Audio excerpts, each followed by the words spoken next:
श्री श्री राधा गोविंद देव की जय। श्रीला प्रभुपाद की जय। माधव की जय। शुद्ध भक्ता चरण रेणु भजनानुकूला। शुद्ध भक्ता चरण रेणु भजनानुकूला। भक्त सेवा परम सिद्धि, भक्त सेवा परम सिद्धि, प्रेमलति कर मूला। शुद्ध भक्ता चरण रेणु भजना मूला। शुद्ध भक्ता चरण रेणु भजन अनुकूला।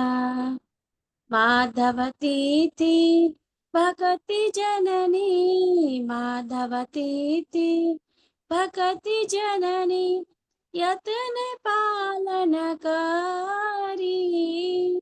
कृष्ण वसति वसति बाली, परम दरे बारी। कृष्ण वसति वसति बाली, परमदरे बारी। शुद्ध भक्ता चरण रेणु भजना कूला। शुद्ध भक्ता चरण रेणु भजना कूला।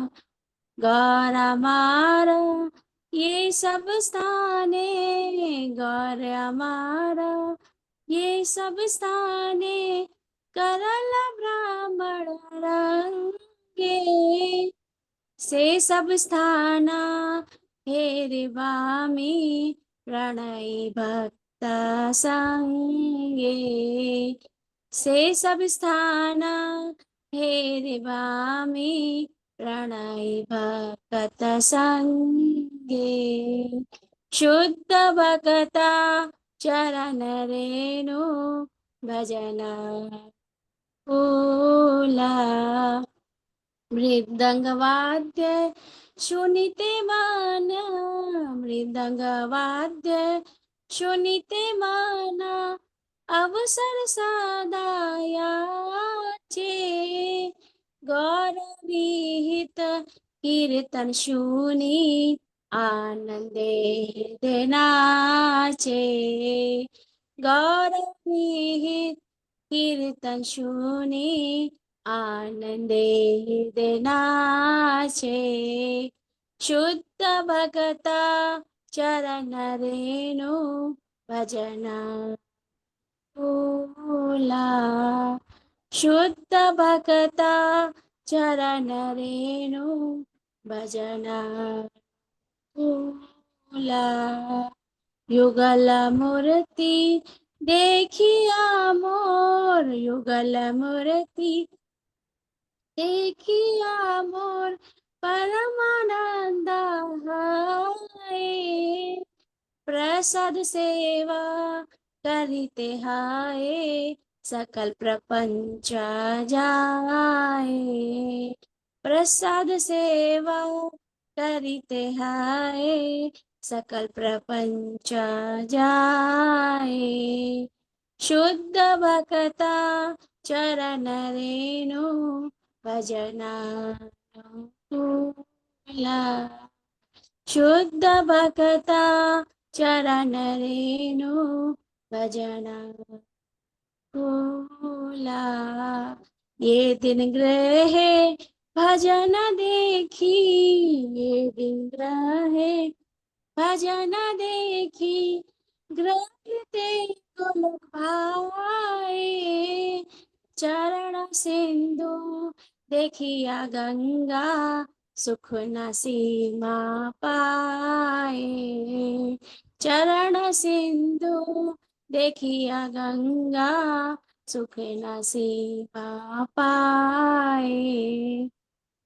शुद्ध भक्ता चरण रेणु भजना फूला शुद्ध भक्ता चरण रेणु भजना फूला तुलसी देखी जुड़ाए प्राणा तुलसी देखी जुड़ाए प्राणा माधव तोषणी जानी गौर प्रिय शाक सेवने जीवन सार्थक मानी गौर प्रिय शाक सेवने जीवन सार्थक मानी शुद्ध भक्ता चरण रेणु भजना फूला शुद्ध भक्ता चरण रेणु भजना फूला भक्ति विनोद कृष्ण भजने भक्ति विनोद कृष्ण भजने अनुकूल पाए यहाँ प्रति दिवसे परम सुखे स्वीकार करे ताहा प्रति दिवसे परम सुखे स्वीकार करे ताहा शुद्ध भगता चरण रेणु भजना फूला शुद्ध भक्ता चरण रेणु भजना फूला हरे कृष्णा कृष्ण कृष्ण हरे हरे हरे राम राम राम हरे हरे हरे कृष्णा कृष्ण कृष्ण हरे हरे हरे राम राम राम हरे हरे हरे कृष्णा कृष्ण कृष्ण हरे हरे हरे राम राम राम हरे हरे हरे कृष्णा। सभी भक्तवृंद के श्री चरणों में सादर हरे कृष्णा। माता जी की बहुत जय। सुंदर माता जी, बहुत सुंदर। सभी को एकादशी की बहुत बहुत शुभकामनाएं। हरे कृष्ण माता जी, धन्यवाद, प्रणाम। ओम नमो भगवते वासुदेवाय। ओम नमो भगवते वासुदेवाय। ओम नमो भगवते वासुदेवाय। ओम ज्ञानतिमिरान्धस्य ज्ञानाञ्जन शलाकया चक्षुरुन्मीलितं तस्मै श्रीगुरुवे नमः। श्रीचैतन्यमनोभीष्टं स्थापितं येन भूतले स्वरूपा कदा मह्यं ददाति स्वदान्तिकम्। वन्देऽहं श्रीगुरु श्रीयुतपदकमलं श्रीगुरोन्वेष्यामि श्रीरूपं साक्षातं च गणरघुनाथं तं सजीवं सादतं सावधूतं परिजनसहितं कृष्ण चैतन्यदेवं श्री राधा कृष्ण पादां से ललता श्री विशाखान्वितां हे कृष्ण करुणा सिंधु दीनबंधु जगत्पते गोपेश गोपिका कांता राधा कांत नमस्तुते तप्ति कांचन गौरांगी राधे वृंदावनेश्वरी विश्वांसुते देवी प्रणमामि हरे नमो विष्णुपदाय कृष्ण पृष्ठाय श्रीमते भक्ति वेदांत स्वामी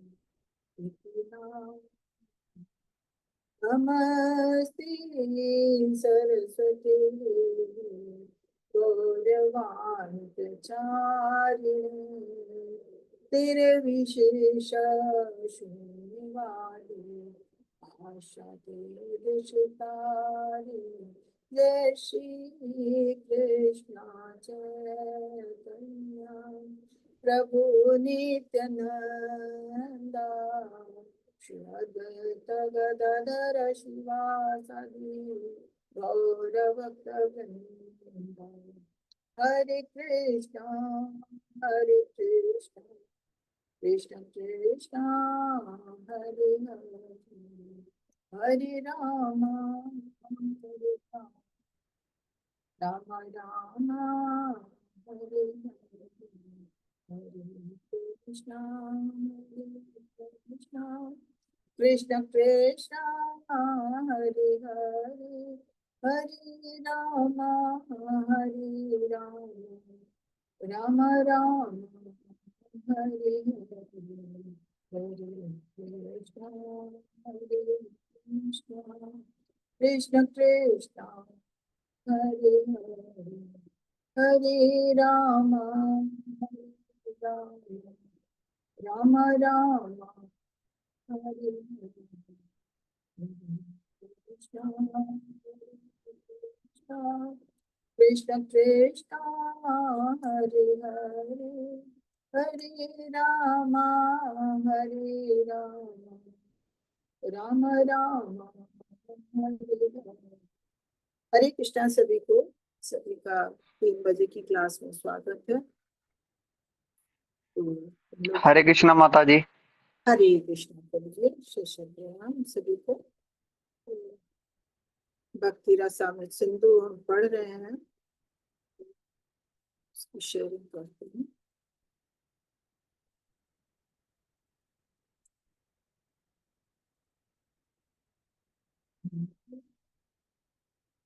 कल हमने अध्याय 5 पढ़ा था, जिसमें हमने भक्ति के शुद्ध स्वरूप पढ़े थे कि भक्ति क्या है।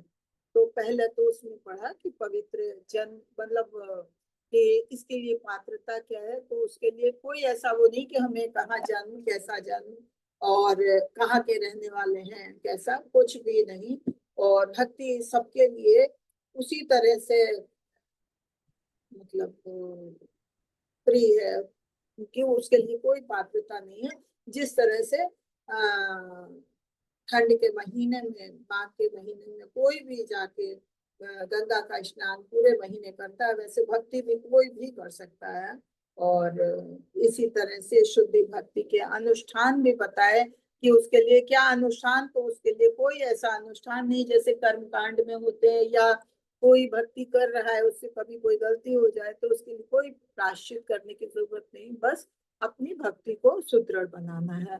और इसी के बारे में बताया। फिर वर्णाश्रम धर्म के बारे में बताया कि ऐसा है, कोई भी भक्ति के लिए कोई वर्णाश्रम धर्म को निभाना कि हम ब्राह्मण हैं तो हम तभी हम भक्ति कर सकते हैं, हम अगर शूद्र हैं तो नहीं कर सकते, क्षत्रिय तो नहीं कर सकते।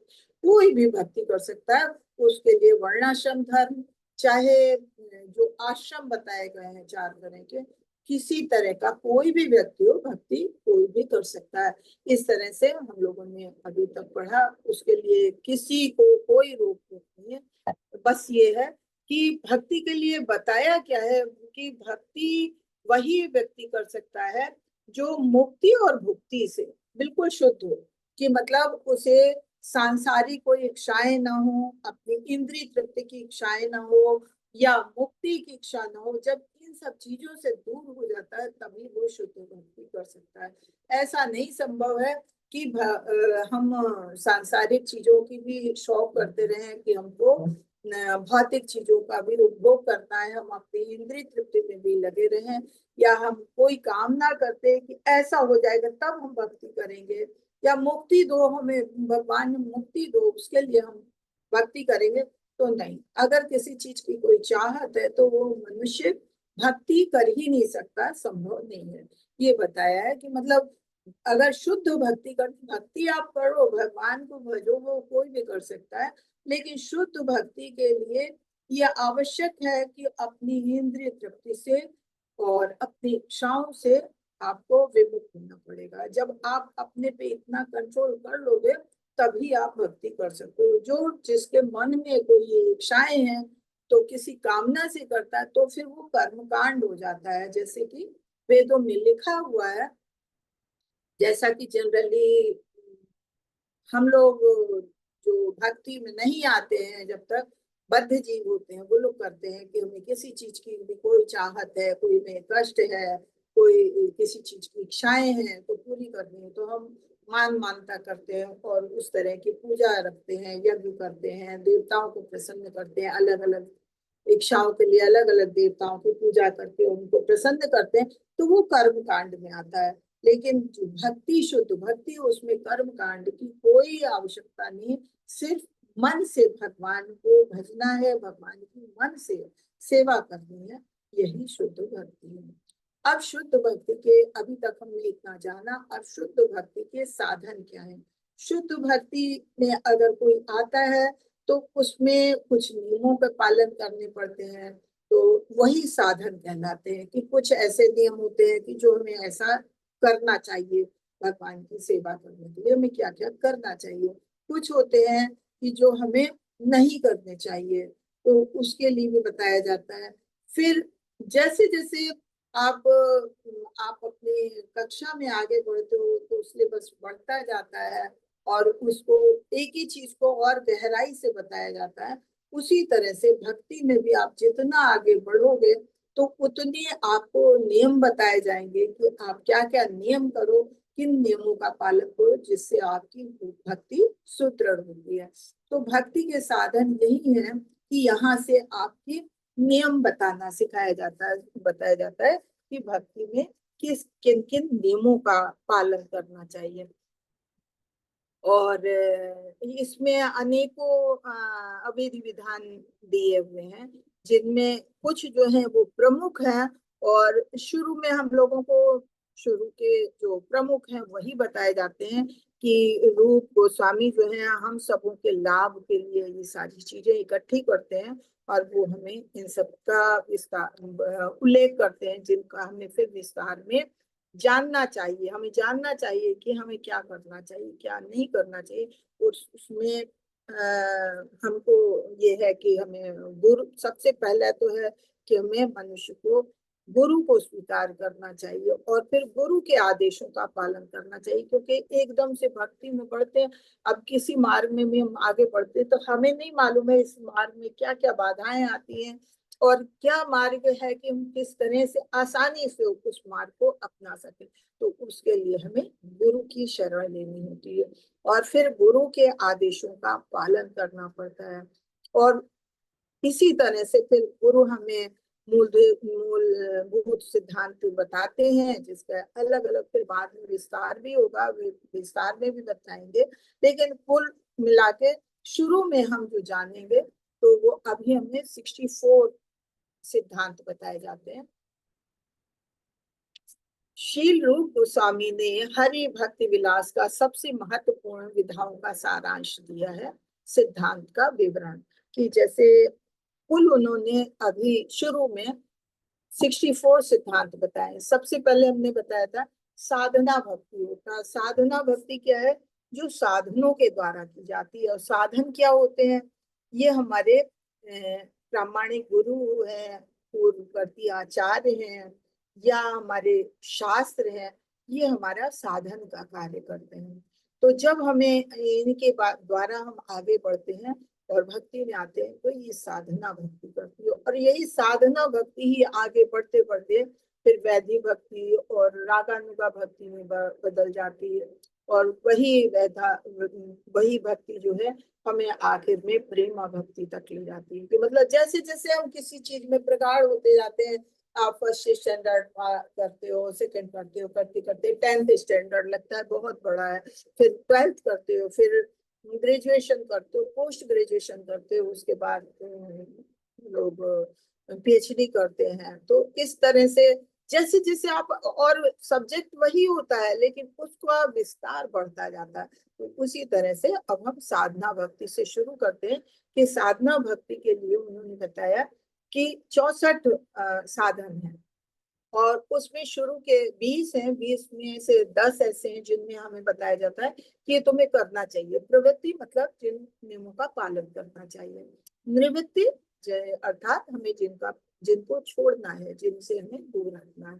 तो 10 हमें प्रवृत्ति के, 10 निवृत्ति के, शुरू के 10-20 ये हैं।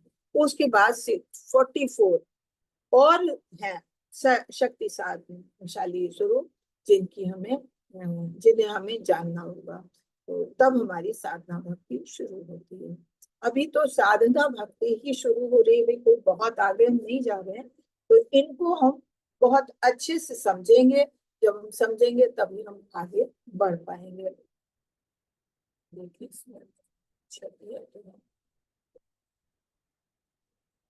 तो चैप्टर 6 हमारा शुरू होता है भक्ति योग के साधन। साधना भक्ति की 64 अभ्यास। अच्छा, कल हम लोग पढ़ रहे थे, एक जगह पीडीएस आ रहा था, हमें नहीं समझ में आ रहा था। तो पीडीएस का फुल फॉर्म आता है प्योर डिवोशनल सर्विस।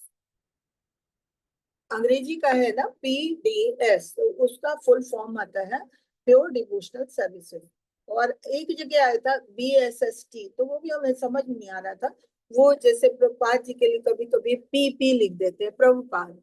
तो ऐसी भक्ति सिद्धांत सरस्वती ठाकुर जी के लिए उन्होंने शॉर्ट में लिखा है बीएसएसटी।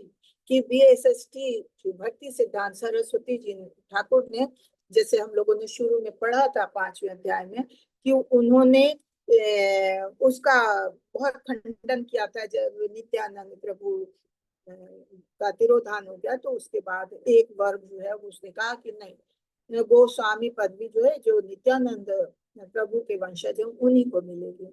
तो फिर बाद में भक्ति सिद्धांत सरस्वती ठाकुर जी ने इसका खंडन किया कि नहीं, ऐसा नहीं है। गोस्वामी का अर्थ है जो अपनी इंद्रियों में नियंत्रण कर सकते हो। तो गोस्वामी कोई भी बन सकता है, वो निम्न कोटि का भी होता है, किसी भी वर्ग का, किसी भी वर्ण का हो सकता है।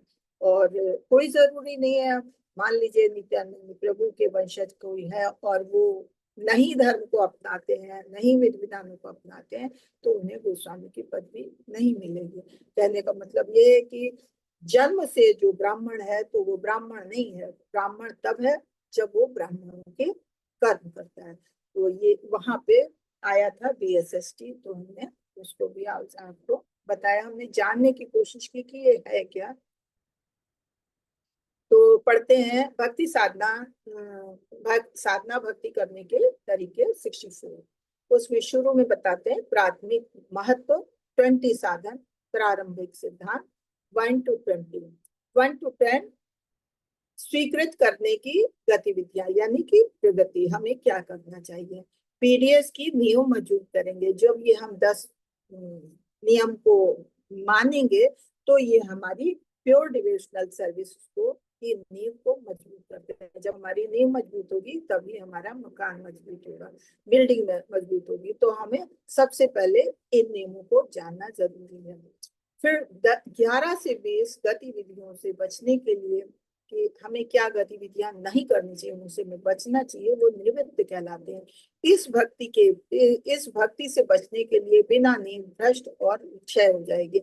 अगर हम इन गतिविधियों को नहीं समझेंगे, हम गलत रास्तों को नहीं छोड़ेंगे, तो जो हमारी नींव मजबूत हो रही थी वो फिर डगमगा जाएगी। इसलिए हमको इनको भी जानना जरूरी है। भाव भक्ति को पुनः जागृत करने में विशेष रूप से प्रभावी। जब हम इन सब नियमों को मानेंगे तभी हमारे में भाव भक्ति आती है।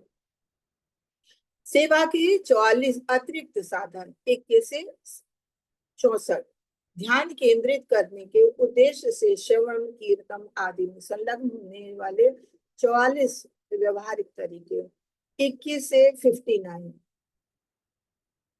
साधना की वस्तुएं, और 60 से 64 जो बहुत मुख्य है 5, वो प्रभावी साधन है।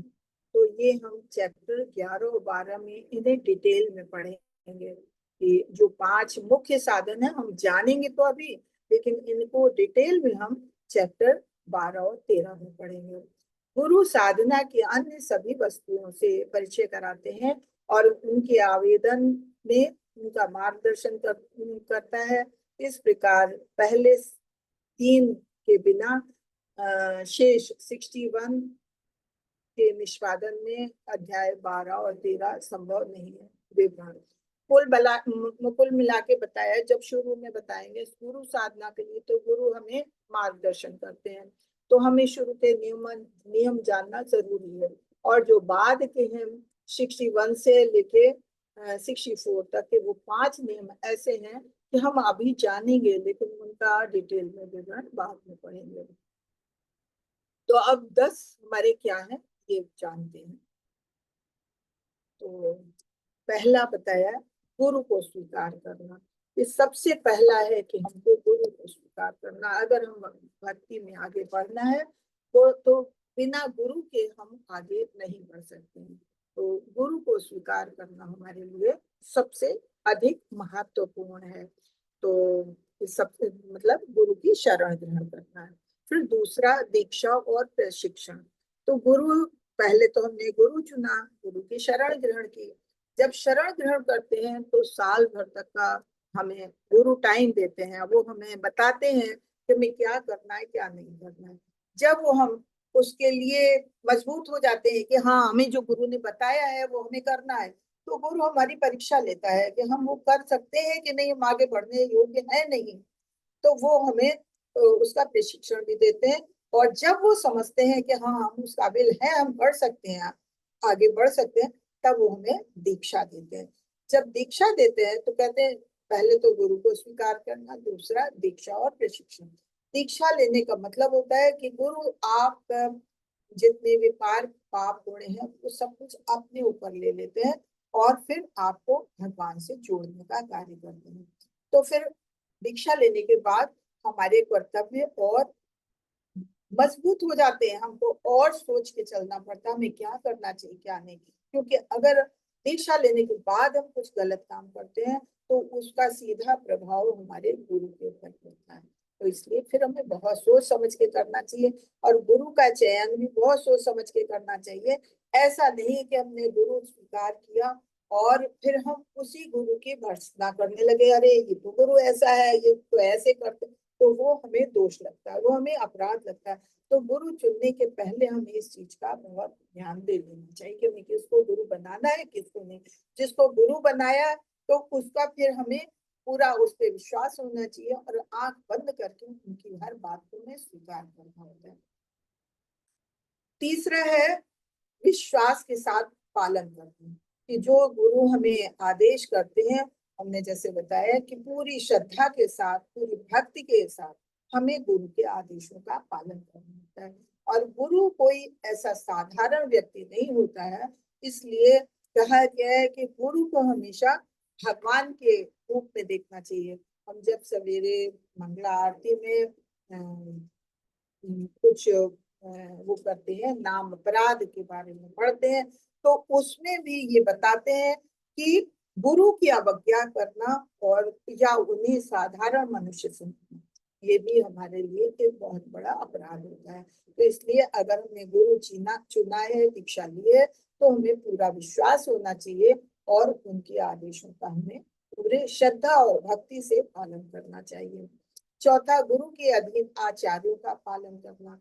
अब यही नहीं खाली हमने गुरु को तो हम सम्मान दे रहे हैं, लेकिन गुरु के अधीन और आचार्य हैं, उनको हम नहीं समझ रहे हैं। नहीं, हमने तो एक गुरु चुना, हम तो एक ही गुरु के बारे में जानेंगे, उन्हीं की बात मानेंगे। नहीं, हमको जो भी गुरु के अधीन आचार्य हैं, हमसे तो सब सीनियर हैं, तो उनको भी हमको पूरी तरह से उनका सम्मान करना है और उन आचार्यों के पद चिन्हों पे चलना है, क्योंकि वो गुरु से शिक्षा ले चुके, ज्ञान ले चुके हैं।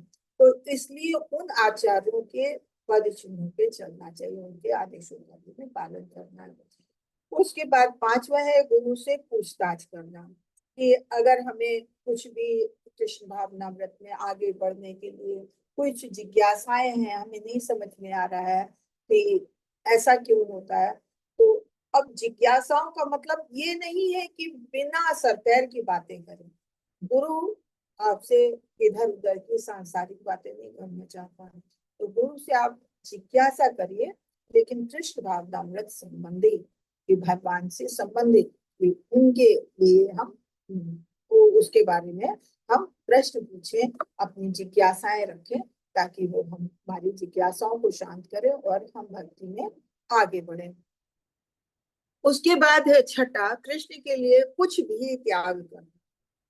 कि जब हम कृष्ण भावनामृत में आए हैं तो हमें कृष्ण के लिए, भगवान के लिए कुछ भी परित्याग करना होगा। कोई भी भौतिक चीज जो भगवान को नहीं पसंद है उसका हमें परित्याग करना होगा। हमें फिर ये नहीं सोचना है कि नहीं हम तो इसके बिना रह नहीं सकते। अगर हमें भक्ति में सुदृढ़ होना है तो जो भगवान को नहीं पसंद है तो वो हमको त्यागना पड़ेगा। कि जैसे कि भगवान मांस मीट नहीं खाते हैं, नहीं खाते हैं, कोई नशा नहीं करते हैं, या लहसुन प्याज का खाना भगवान नहीं पसंद करते हैं, तो फिर हमको भी इसको त्यागना होगा। जो चीज भगवान को नहीं पसंद है उनके लिए हमें कुछ भी त्यागना होगा। हमें अपनी नींद को त्यागना होगा कि सवेरे में मंगला आरती अटेंड कर दी है भगवान से जुड़ने के लिए, ये वो भी एक नियम है। तो हमें सवेरे उठना है, हमें चाहे नींद कितनी भी आती नहीं, हम उठेंगे, हम अपना हाथ मुंह धो के और अपनी नींद को दूर भगानी है। लेकिन हम कृष्ण के लिए कुछ भी करना होगा वो त्याग करेंगे। तो इसका मतलब है कि कृष्ण भगवान की तुष्टि के लिए किसी भी भौतिक चीज का हमें परित्याग करना, उसके लिए हमें हमेशा तैयार रहना चाहिए। ऐसी वस्तु के लिए जिसे हम त्यागना नहीं चाहते हैं उसे भी हमें त्यागना होगा। जैसे सवेरे की नींद हर कोई नहीं त्यागना चाहता है, लेकिन हमें त्यागना होगा। इसी प्रकार हमें ऐसी ऐसा भी कार्य करना पड़ सकता है या ऐसी वस्तु भी स्वीकार करनी पड़ सकती है जिसे हम स्वीकार नहीं करना चाहते हैं, हम नहीं स्वीकार करना चाहते हैं, लेकिन अगर भगवान को पसंद है तो हमें वही कार्य करना होगा। कि जैसे आजकल लोग ये विदेशी पोशाक ज्यादा पसंद करते हैं, लेकिन नहीं, भगवान को ये भगवान सनातन पोशाक पसंद करते हैं। तो हम जब मंदिर जाएंगे तो हमें कोई वेस्टर्न ड्रेस नहीं पहननी है, हमको अपनी सनातन ड्रेसेस ही पहननी चाहिए। जैसे साड़ी है, सूट है, इस तरह के जिससे शरीर हमारा ढका हो, हमें वेस्टर्न ड्रेस नहीं पहननी। तो ऐसा कि भगवान के लिए हम कुछ भी त्याग करना है तो करेंगे, और भगवान के लिए हमें जो चीज नहीं भी पसंद है और भगवान वैसा ही चाहते हैं तो हमें उस चीज को अपनाना होगा। उसके बाद सातवां है धाम में निवास करना। द्वारका या वृंदावन जैसे पवित्र तीर्थ स्थलों में वास करना कोशिश करनी चाहिए। हर कोई नहीं धाम में निवास कर सकता, और अगर हर कोई धाम में मथुरा वृंदावन द्वारका में ही निवास करेगा तो फिर वहां तो इतनी भीड़ हो जाएगी कि किसी को बैठने की जगह नहीं होगी, फिर बाकी क्या विश्व खाली रहेगा। लेकिन कोशिश करना चाहिए कि हम अधिक से अधिक समय द्वारका वृंदावन जैसे पवित्र स्थानों में अपना समय बिताएं। फिर आठवां है केवल आवश्यक वस्तुओं को स्वीकार करना अथवा भौतिक जगत से आवश्यकता अनुसार संबंध रखना। ये भौतिक चीजें हमें उतनी ही प्रयोग करनी है जितनी हमारे लिए अनिवार्य है। ऐसा नहीं कि हमें अपने भौतिक साधन बहुत इस्तेमाल करने, नहीं, हमको बहुत अच्छा बेड चाहिए, बहुत गुदगुदा बिस्तर चाहिए, बहुत अच्छी रजाई, बहुत अच्छा कंबल, बहुत मुलायम तकिया चाहिए, नहीं। कोई शील उपाजी इस बात को कहते हैं कि जब भगवान ने हमें हाथ दिए हैं सर के नीचे रखने के लिए तो हमें तकिया की क्या आवश्यकता है। जब भगवान ने हमें इतनी अच्छी धरती दी है तो क्या जरूरत है कि हम पलंग पे लेटे। तो अब ऐसा भी आपसे नहीं कहा जा रहा है कि आप एकदम से पलंग छोड़ दो और धरती धरती पे लेटो और तकिया मत लगाओ, लेकिन मतलब भौतिक साधनों का, बहुत आरामदेह चीजों का प्रयोग ना करके जितनी कम से कम चीजों में आपका जीवन चल सकता है, जो आवश्यक है उन्हीं को स्वीकार करिए आप। अब मतलब ये नहीं है कि हमें अपने घर का शो ऑफ करने के लिए हमें अच्छी से अच्छी चीजें चाहिए, नहीं, उन चीजों का हमें पालन नहीं करना। फिर एकादशी का व्रत रखना अब भगवान से संबंधित है। एक तो एकादशी बहुत जरूरी है, महीने में दो आती हैं, दो पक्ष हैं, दो एकादशी आती है। एकादशी का पालन करना क्योंकि भगवान को सभी तिथियों में एकादशी सबसे ज्यादा पसंद है, तो एकादशी का व्रत का पालन करना है। और इसके अलावा जैसे भगवान का आविर्भाव दिवस है, जन्माष्टमी मनाते हैं, भगवान से संबंधित या हमारे गुरु से संबंधित, हमारे आचार्यों से संबंधित जो दिवस है उनको हमें थोड़ा सा अच्छे से मनाना। जहाँ व्रत करने की आवश्यकता है वहां व्रत करना। लेकिन अब यहाँ शुरू में आपको खाली एकादशी का बताया, तो एकादशी के व्रत का पालन करना, ये आपकी भक्ति की शुरुआत है, इसलिए इतना बताया। फिर तुलसी जी की पूजा करना। तुलसी जी की पूजा करने जनरली लोग करते हैं, तुलसी उगाते हैं इसलिए कि हम रोज तुलसी को नोचेंगे और उबालेंगे और तुलसी की चाय बना के पीएंगे। नहीं, तुलसी को हमें एक देवी के रूप में देखते हैं, तो हमें उनकी पूजा करनी है। और हमको इस तरह का कार्य नहीं करना है कि जैसे और पौधों की पत्तियां लोग बेरहमी से नोचते हैं, नहीं, बहुत आराम से उनसे एक एक, और वो भी प्रार्थना करके कि हमें आपके भगवान के भोग लगाने के लिए तुलसी की आवश्यकता है, आपके बिना भगवान भोग नहीं लगाएंगे, इसलिए हमें चाहिए, तो हमें क्षमा करिएगा, आपको कष्ट हो रहा है तो तुलसी के इस तरह से तुलसी तोड़नी चाहिए, तुलसी की हमें पूरी श्रद्धा से पूजा करनी चाहिए, सुबह शाम आरती करनी चाहिए, और तुलसी चबानी नहीं चाहिए दांतों के नीचे, तुलसी को हमें पानी में आग पे खौलाना नहीं चाहिए, ये सब वर्जित, मतलब ठीक नहीं है। तो जिस चीज की हम पूजा कर रहे हैं उसको हम आग पे गर्म कर रहे हैं, उबाल रहे हैं, तो गलत चीज है, तो हमें उबालना नहीं चाहिए। तो तुलसी की भी पूजा करनी चाहिए। इस तरह के 10 नियम बताए हैं, ये इन नियमों का शुरू के में 10 नियम बताए गए कि इन नियमों का हमें कठोरता से पालन करना है। अब 10 आगे हैं जो हमें नहीं करने हैं। तुलसी के अलावा भी और भी है वट वृक्ष जैसे, तो उनकी भी हमें पूजा करनी चाहिए। तो ये अभी नव दीक्षित शुरू में है, खाली तुलसी के लिए बता रहे हैं, आगे और बताएंगे। फिर अब 10 नियम है जिनसे हमें दूर रहना है। कैसा है?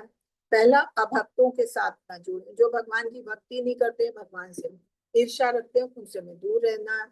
उदासीन निर्देश दें, कि मतलब हमें जो भक्ति को की तरफ उनका मुंह नहीं है, भक्ति को नहीं मानते हैं, तो वो ऐसे व्यक्तियों से दूर रहना, और उनको हमें कोई उपदेश भी नहीं देना है कि वो फिर भगवान के लिए कुछ गलत बोले, तो हमें उदासीन रहना, हमें कोई ऐसे उपदेश भी नहीं देने।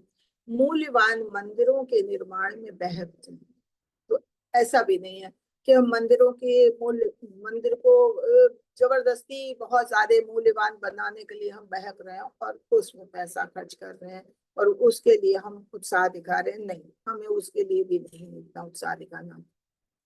फिर चौथा है, बहुत अधिक पुस्तकें पढ़ें, मतलब बहुत अधिक पुस्तकें भी पढ़ने की आवश्यकता नहीं है। जैसे श्रीमद् भागवतम है, भगवद गीता है, इन सबको आप पढ़िए।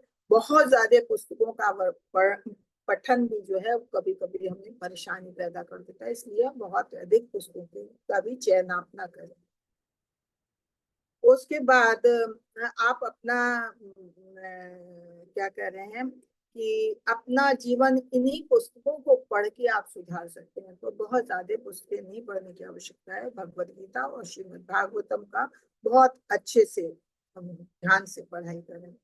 फिर है सामान्य व्यवहारों की उपेक्षा करें, कि जो दिन दिन भर की दिनचर्या की बातें होती, कोई आया है कोई गया है, उसकी हम सेवा कर रहे हैं, उसको चाय पानी करा रहे हैं, इन सब चीजों में हमें अपने समय को बर्बाद नहीं करना है। कि फालतू की बातों में इधर उधर का, कि कोई आ गया तो हम चाय बना के पिला रहे हैं, कोई आया फिर कोई गया, जबरदस्ती हम उन चीजों में अपना समय को बर्बाद न करें। तो सामान्य व्यवहारों की उपेक्षा करें। हमें इधर उधर जो लोग भगवान की भक्ति में नहीं है, वो ऐसी खाली बातें करनी, गपशप करनी, तो ऐसी चीजों से कि हमें उपेक्षा करनी चाहिए।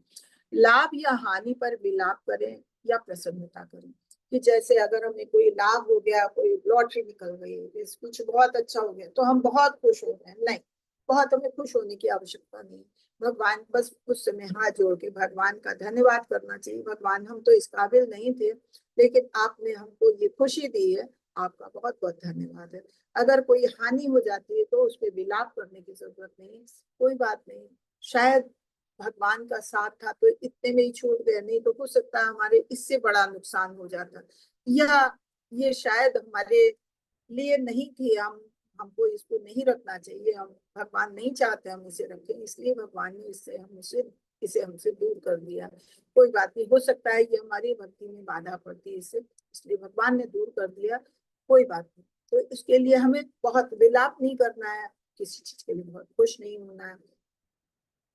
और फिर देवताओं का अपमान करें, कि देवताओं का हमें अपमान भी नहीं करना। जैसे कहा जाता है कि आप देवताओं की, पितरों की, सबकी पूजा ना करके खाली भगवान की पूजा करें। क्यों? अगर आपने पेड़ की जड़ में पानी दिया तो पूरा पेड़ हरा हो गया। तो भगवान की आप पूजा करते हो तो सभी देवताओं को उससे तो अपने आप ही सब कुछ पहुंच जाता है, उनका हिस्सा। तो लेकिन इसका मतलब ये भी नहीं कि हम देवताओं का अपमान करें, कि नहीं हम तो खाली भगवान को मानते हैं। नहीं, देवी जितने हमारे घर में अगर कोई फोटो है, कोई मूर्ति है और देवी देवताओं की, तो उनको हम बाहर फेंक दें, नहीं। हमें उनका अपमान भी नहीं करना है, अपमान नहीं करना है, लेकिन हमें पूजा श्रद्धा पूरी हमारी भगवान की तरफ से होनी चाहिए। हम और देवताओं का, अगर आपके घर में है मूर्ति या फोटो, तो उनका अपमान ना करके उनसे बस इतना कहें कि भगवान आप हम पर प्रसन्न हो और हमें भगवान की भक्ति में आगे बढ़ने में मदद करो। कभी उनसे किसी चीज की इच्छा ना करें, दूसरों को परेशान करें, मतलब खामखा दूसरों को परेशान करना, दूसरे को कष्ट पहुंचाना, वो भी गलत है। क्योंकि सारे जीव भगवान के बनाए हुए हैं, सारे भगवान के बनाए जीव हैं, सब में भगवान का अंश है। तो हमको इस चीज को समझना चाहिए। अगर हमको कष्ट होता है तो दूसरे को भी कष्ट होता है। तो नहीं, हम सारे जीव भक्त, सारे जीवों में अगर हम भगवान को देखने लगेंगे तो हम किसी को कष्ट नहीं पहुंचाएंगे। तो हमें किसी को ये सोचना चाहिए, अगर कोई हमारे साथ ऐसा करेगा तो हमें कैसा लगेगा। नहीं, हमें नहीं पसंद है तो हमें दूसरों को भी के साथ भी ऐसा व्यवहार नहीं करना चाहिए, दूसरों को परेशान नहीं करना चाहिए। उसके बाद है अपराधों से बचना। ये ये अपराध क्या है कि भगवान नाम कीर्तन करते समय या मंदिर में अर्च विग्रह के पूजन के समय अलग अलग चीजें होती हैं जिनसे हमें अपराधों से बचना चाहिए। वो सबसे बड़ा तो अपराध है किसी हमें भक्त की निंदा नहीं करनी है। अपराध ये 10वें में उन्होंने दे दिया, सबसे बड़ा अपराध है किसी भक्त की निंदा करना, भक्त को परेशान करना। और बाकी बहुत अपराध हैं, जैसे आप मंदिर में गए, आप नहाए धोए नहीं, अशुद्ध हैं और वैसे ही चले गए, या मंदिर में आप जा रहे हैं जूते चप्पल पहन के चले जा रहे हैं, आपने कुछ खाया पिया है, जूठे मुंह है आप मंदिर में चले जा रहे हैं, ये सब चीजें गलत है, ये सब अपराध में आती हैं।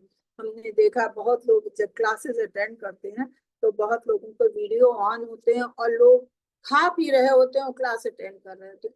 अगर आपको खाना पीना है तो आपको अपना वीडियो ऑफ कर देना चाहिए। एक तो भागवतम अगर सुन रहे हैं या कोई भी ऐसी धार्मिक चीज पढ़ रहे हैं, भगवान का नाम सुन रहे हैं, बोल रहे हैं, तो झूठे मुंह नहीं होना चाहिए। तो इन सब चीजों से बचना चाहिए कि ये सब छोटी छोटी चीजें हैं लेकिन अपराधों में आती हैं, तो इनसे हमें बचना चाहिए। 10वां है भगवान या भगवान के भक्तों की निंदा सहन करना।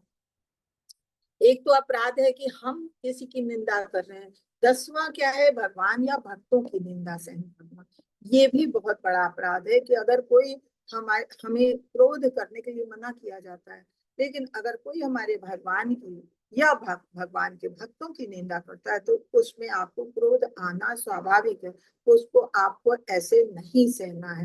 कहते हैं कि ऐसे टाइम पे तो बताते हैं कि अगर कोई आपसे भगवान की या भगवान के भक्तों की बुराई करता है तो तुरंत आपको उससे लड़ जाना चाहिए। अगर लड़ नहीं सकते तो वहां से तुरंत आपको हट जाना चाहिए। आपको किसी की निंदा नहीं सुननी, ना भक्तों की ना भगवान की, ये बहुत बड़ा अपराध है। तो इन 10 चीजों से हमें बहुत ज्यादा बचने की आवश्यकता है। अगर हमें साधना भक्ति के लिए हमें ऊपर उठना है, भक्ति में आगे जाना है, तो 10 जो बताए गए प्रवृत्ति के नियम उनको अपनाना है। जो निवृत्ति के नियम है उनको हमें नहीं अपनाना है। जैसे मैं शुरू में 4 नियामक सिद्धांत बताए गए थे कि किसी प्रकार का नशा नहीं करना है, जुआ नहीं खेलना है, मांसाहार नहीं करना है और अवैध संबंध नहीं रखना। तो ये तो हमें 4 शुरू में बताए गए थे, लेकिन अब हम आगे बढ़ रहे हैं तो भक्ति साधना के लिए, साधना भक्त के लिए हमें ये नियम बताए जा रहे हैं। तो ये 20 नियम हुए। अब हम इसके आगे 44 नियम और पढ़ेंगे। इनका पालन किए बिना व्यक्ति अपने आप को साधना भक्ति के लिए ठीक से उठा नहीं सकता। शरीर, मन और शब्दों से इन 64 में सभी गतिविधियों को शामिल करना चाहिए। तो पहले हमने 20 को समझा, तो उसके बाद जब हमने 20 को समझ लिया तभी हम आगे बढ़ेंगे। अब गुरु गोस्वामी भक्ति रसामृत सिंधु में कहते हैं, स्तुति स्मृति पुराण पुराणादि पंच पंचरात्रि विधि बिना, मतलब ये जो पंचकर्म के लिए पंचरात्र के नियम बताए गए हैं उसके लिए लिख रहे हैं। एकांतिकी हर हरेर भक्तिर उत्पत्ता युवा कल्पते। एक सिद्धांत निर्धारित किया है कि हे पुराणों और पंचरात्र के विधि का नियम पालन किए बिना बिना शुद्ध भक्त नहीं हो सकती, और श्रुति और स्मृति बिना भक्ति के जीवन की पूर्णता की ओर नहीं ले जाया जा सकता। ये भक्ति रूप गोस्वामी कह रहे हैं कि जो पंचरात्र के नियम हैं उनका हमें पालन करना होगा। ये नियम हमें, आप कहेंगे हमें कहाँ से मिलेंगे, जब गुरु बनाते हैं तो गुरु हमको नियम बताते हैं, और जैसे अभी हम 64 नियम पढ़ेंगे तो उसमें वो सब सारे आ जाते हैं। तो जब तक हम उन विधि विधानों का पालन नहीं करते हैं तब तक हम शुद्ध भक्ति में आगे नहीं बढ़ सकते। और शुद्ध भक्ति के लिए श्रुति और स्मृति बहुत आवश्यक है कि हम भगवान की लीलाओं का, महिमाओं का श्रवण करें और उसका स्मरण करें, स्मृति बना के रखें। उसके बिना हम आगे नहीं बढ़ सकते हैं। अब 5 नियम ये और बताते हैं जो आगे हैं, लेकिन अभी से बता रहे हैं। ये 5 नियम पंचांग भक्ति के जो बहुत ही महत्वपूर्ण है, 64 जो 44 बाद में बताए हैं उन्हीं में के हैं। ये 5 नियम बहुत आवश्यक है पंचांग के। इनको हमको बहुत अच्छे से जानना चाहिए। आपके क्वेश्चन में भी 5 कौन से खास नियम है वो बताए पूछे जाएंगे, तो उसमें भी हो सकता है क्वेश्चन, वो हमारे टाइम में ऐसा क्वेश्चन आता था तो बता रहे हैं। पहला है अर्च विग्रह की पूजा करना। तो अर्च विग्रह की पूजा करना जो जिस नियम से बताया जाता है पंचांग विधि से वैसे करना है। श्रीमद् भागवतम का श्रवण करना, ये नित्य रोज कोई कहीं से भी हमें श्रीमद् भागवतम का श्रवण जरूर करना चाहिए। अब तो ऑनलाइन, जब आप इस मंदिर से जुड़े हैं, ऑनलाइन इतने क्लासेस चलते हैं। सवेरे नामनेश्वर प्रभु जी के पिताजी लेते हैं क्लास, वो आप कर सकते हैं। शाम को मंदिर से भी एक क्लास चलती है, शाम को हम भी क्लास लेते हैं श्रीमद् भागवतम की। कहीं से भी सुने, लेकिन श्रीमद् भागवतम का श्रवण एक बार दिन में करना आवश्यक है। फिर पवित्र नाम का जप करना, भगवान के नाम का हरिनाम कीर्तन जो आपको बताया गया जप करना बहुत आवश्यक है। उसके बाद कीर्तन भी उसका करना आवश्यक है। मथुरा वृंदावन में निवास करना, जैसे ये बताया है कि मथुरा वृंदावन बहुत खास है भगवान के लिए, तो वहां अगर आप निवास कर सकते हैं तो निवास करना। भगवान के भक्तों का साथ करना, भक्तों का साथ जो है, भक्तों का साथ हमें भक्ति में बहुत जल्दी आगे ले जाता है और भौतिक चीजों से हमें बहुत जल्दी दूर हटाता है। इसलिए भक्ति के लिए भक्तों का साथ करना बहुत अनिवार्य है। इन्हें सबसे शक्तिशाली माना जाता है, और यदि कोई इन 5 में से किसी पर भी थोड़ा सा जोर देता है तो वो तेजी से प्रकट करता है। तो ये 5 नियम अगर आप मान लेंगे तो आप भक्ति में सुदृढ़ बहुत आसानी से हो सकते हैं। इस अध्याय में उल्लिखित सभी 64 तत्वों को अगले अध्यायों में स्पष्ट किया जाता है। वैसे 64 दिए हैं इसमें, अगर शॉर्ट में हम आपको बता देते हैं, फिर बाद में 64 और बताए जाएंगे। हम आपको 64 नियम बताते हैं कि है क्या। 64 मतलब 20 तो बता दिए गए, उसके बाद 5 आपको मुख्य बता दिए गए 44 में से, लेकिन 44 क्या है वो हम आपको शॉर्ट में भी बता देते हैं क्योंकि बहुत टाइम नहीं रह गया है। तो उसमें क्या है, शरीर में तिलक लगाना वो हमें बताए जाते हैं 12 तिलक, वो वैष्णव तिलक होते हैं, वो हमें लगाना चाहिए, वो वैष्णव का चिन्ह होता है। और इसके बारे में डिटेल में जब आप जानना चाहेंगे तो बताएंगे, नहीं तो आगे अध्याय में बताया ही जाएगा। तो हमें वैष्णव तिलक जरूर धारण करने चाहिए 12 जगह पे। और इससे हम भगवान का स्मरण हमेशा बनाए रखते हैं। और कोई भी हमें देखता है तो उसे भगवान का स्मरण हो जाता है। हम किसी को तिलकधारी को देखते हैं तो हमें भगवान का स्मरण होता है। तिलक लगाते समय सभी स्थान पर कभी कभी हरे कृष्ण लिखा जा सकता है। अगर आप ये तिलक लगा रहे हैं तो कहीं अगर आप लिख सकते हैं तो इस तिलक में हरे कृष्ण भी लिख सकते हैं। फिर अर्चा विग्रह तथा गुरु को अर्पित पुष्प एवं मालाओं को स्वीकार करें, उन्होंने अपने शरीर पे धारण करें। अगर हमें मिल जाती है गुरु से की उतरी हुई माला या अर्च विग्रह से उतरी हुई माला तो उसे हमें सूंघना चाहिए और अपने शरीर पे धारण करना चाहिए।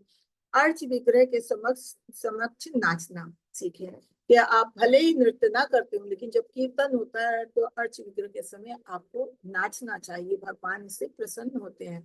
अर्च विग्रह के गुरु या गुरु को देखते ही नमस्कार करें। कोई भी आचार्य अगर आपको मिलता है भक्त तो उसको तुरंत आपको नमस्कार करना चाहिए। तो अर्च विग्रह और गुरु की तो बात ही क्या है, बिना नमस्कार किए बिना नहीं रहना चाहिए। भगवान कृष्ण के मंदिर में जाते ही खड़ा हो जाए, ऐसा नहीं गए और जाते ही मंदिर में बैठ गए, नहीं, भगवान के मंदिर में हमें पहले खड़ा होना चाहिए। अर्च विग्रह की अगर कहीं शोभा यात्रा निकल रही है तो उसमें हमें सम्मिलित होना चाहिए। भक्त को चाहिए कि प्रतिदिन कम से कम 1 या 2 बार मतलब प्रातः और सायंकाल विश्व मंदिर में जाए। अगर जा सकता है तो उसे जाना चाहिए। सुबह शाम विभिन्न मंदिरों में दर्शन के लिए जाना चाहिए। और मंदिर में कम से कम 3 परिक्रमाएं अवश्य लगाए। मंदिर के बाहर परिक्रमा का मार्ग होता है तो वहां कम से कम 3 परिक्रमाएं जरूर लगाएं। और उस कभी और अगर आप और कर सकते हैं तो बहुत अच्छी बात है। ये लोग व्रत रखते हैं, कुछ मानते हैं, कुछ अधिक लगाते हैं, कोई 10 लगाता है, कोई 15 भी लगाता है, लेकिन 3 परिक्रमा जरूर लगानी चाहिए। मंदिर में अर्च विग्रह की पूजा विधि विधान से की जानी चाहिए। जैसे आरती की जाती है, प्रसाद चढ़ाया जाता है, फूल चढ़ाया जाता है, भगवान का श्रृंगार किया जाता है, ये सब नियमित होना चाहिए अर्च विग्रह में। फिर अर्च विग्रह की सेवा की जाए, अर्च विग्रह की स्वयं सेवा की जाए जितना हम कर सकते हैं। अगर आपके घर में अर्च विग्रह है तो आप स्वयं सेवा करें और स्वयं व्रत सेवा करेंगे तो आपका उनके प्रति प्रेम जागेगा। गायन करें, भगवान के कीर्तन करें, संकीर्तन करें, भगवान के भजन गाएं, कीर्तन जप करें, प्रार्थना करें, प्रसिद्ध स्तुतियों का पाठ करें। जैसे है कुंती स्तुति है और भीष्म स्तुति है, अर्जुन स्तुति है, बहुत सारी है, ब्रह्म स्तुति है, बहुत सारी स्तुतियां हैं भागवतम में। तो आप जो भी स्तुति आपको पसंद हो तो आप स्तुतियों का पाठ करें। महाप्रसाद को ग्रहण करें, जो प्रसाद मिलता है मंदिर से उसे ग्रहण करें, जो भगवान के समय अर्पित किया जाता है समक्ष तो उसको आप ग्रहण करें। जब प्रसाद लग जाता है तो चरणामृत का पान अवश्य करें। अर्च विग्रह पर अर्पित धूप और पुष्पों को सूंघिए। अर्च विग्रह इससे भी भक्ति सुदृढ़ होती है। कहते कोई छोटी छोटी चीजें, लेकिन इससे भक्ति सुदृढ़ होती है और भौतिक चीजों से इंसान दूर हटता है। अर्च विग्रह के चरण कमलों का स्पर्श करें। अर्च विग्रह का भक्ति पूर्वक दर्शन करें। समय समय पर आरती करें। श्रीमद् भागवतम, श्रीमद् भगवत गीता तथा अन्य ग्रंथों से भगवान तथा उनकी लीलाओं के विषय में श्रवण करें। अर्च विग्रह के अनुग्रह करने के लिए प्रार्थना करें। अर्च विग्रह का स्मरण करें। अर्च विग्रहों का ध्यान करें। स्वेच्छा से जो कुछ सेवा कर सकते हैं मंदिर की सेवा करें। भगवान का ध्यान अपने सखा के रूप में करें। अपने हर वस्तु भगवान को अर्पित करें। कोई भी चीज अगर आपको प्रयोग करनी है, इवन नए वस्त्र भी पहन रहे तो पहले भगवान को अर्पित करें और फिर पहने तो वो आपके लिए शुभ होगी।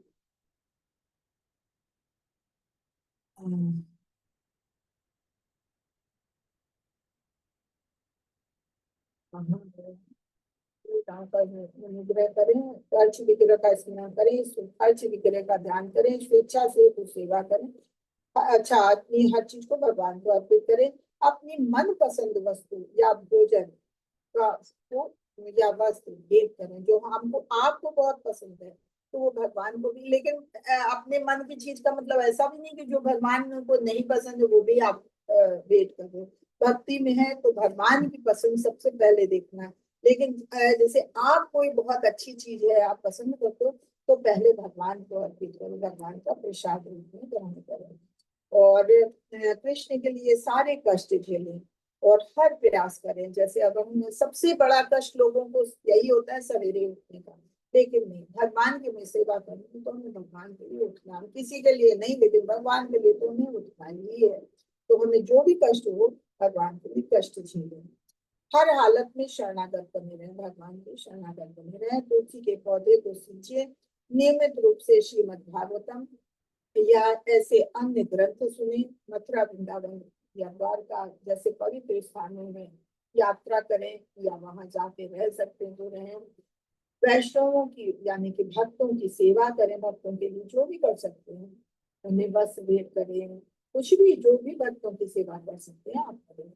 जैसे कभी आपके पास गाड़ी है, भक्तों को कहीं एक जगह से दूसरी जगह जाना है तो आप ये भी सेवा दे सकते हो कि भक्तों को आपने वहां से वहां पहुंचा दिया, तो ये भी सेवा दे सकते। कैसे भी भक्तों की सेवा करें, अपने साधनों के अनुसार अपनी भक्ति की व्यवस्था करें। कार्तिक यानी कि अक्टूबर नवंबर जो कार्तिक का महीना होता है वो भगवान को बहुत पसंद होता है, तो उसमें भगवान की विशेष सेवा का प्रबंध करें, विशेष व्रत करें। जन्माष्टमी कृष्ण के प्राकट्य अवसर पर विशेष सेवा आयोजित करें। अर्चा विग्रह के लिए जो कुछ भी किया जाए वो सावधानी और ध्यान पूर्वक और भक्ति पूर्वक करें। भक्तों के बीच में भी भागवत बांचने का आनंद उठाया जाए। भक्तों के बीच में बैठे, जैसे हम हमें बहुत नहीं आता, हम ये नहीं कह रहे हमें आता है, लेकिन हमें सेवा दी गई है मंदिर की तो हमें कहा गया है तो हम भागवत पढ़ते हैं। इसका मतलब ये नहीं हम भागवत बाच रहे हैं, लेकिन नहीं, भक्तों को जो अभी नए भक्त हैं उनके आगे हम पढ़ते हैं और उनको सुनाते हैं, उनको समझाते हैं। तो भक्तों के आगे भागवतम जैसी चीजों को बांचना चाहिए, मतलब पढ़ना, पढ़ के उन्हें सुनाना चाहिए।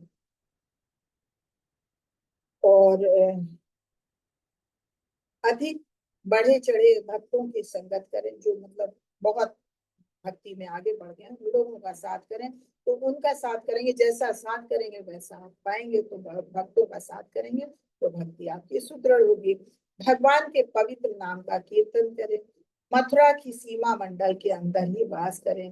तो इस तरह से कुल मिला के 64 विधान हुए जिनका उल्लेख यहाँ पे किया गया है। 10 प्रमुख है जिनका नहीं, जिनको हमें मानना है, 10 ऐसे हैं जिनको नहीं मानना है। इसके बाद भी 44 हमने शॉर्ट में पढ़ दिए हैं।